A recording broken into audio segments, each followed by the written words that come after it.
In today's video, I'm going to teach you how to configure the chart of accounts in Zoho Books, making it easier for you to manage your business's financials effectively.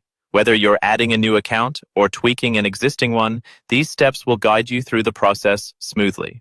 To begin, let's talk about adding a new account. First, log into Zoho Books with your credentials. Once you're in, navigate to the Accountant section on the left side of your screen.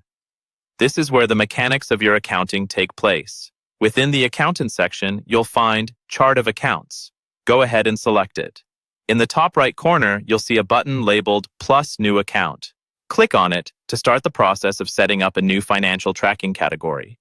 Once you click Plus New Account, you'll be presented with spaces to fill out essential details: the account type, account name, and account code.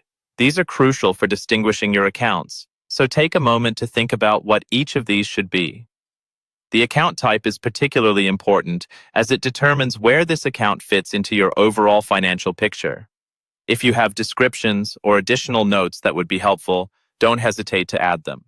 You'll also notice an option to add the account to a watch list. If it's an account you want to keep a close eye on, consider checking this box, as it allows for easy tracking. Once you have filled out all the necessary details, simply click Save, and there you go. Your new account is ready to be used.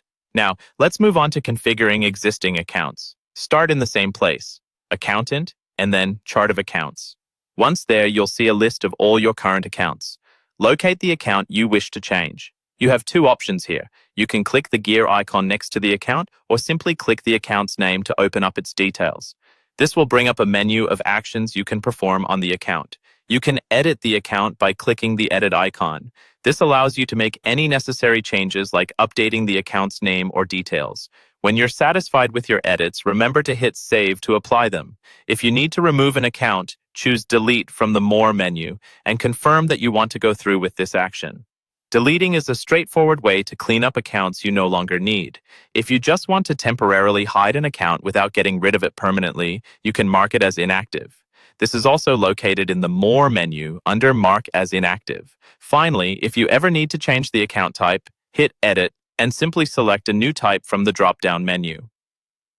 Do keep in mind that this might not be possible if any transactions have already been logged for that account, as this would affect your financial data integrity. By following these steps, you'll be able to keep your Zoho Books accounts organized and updated, ensuring smooth operation and accurate financial tracking. Thanks for watching, and I hope this guide has been helpful.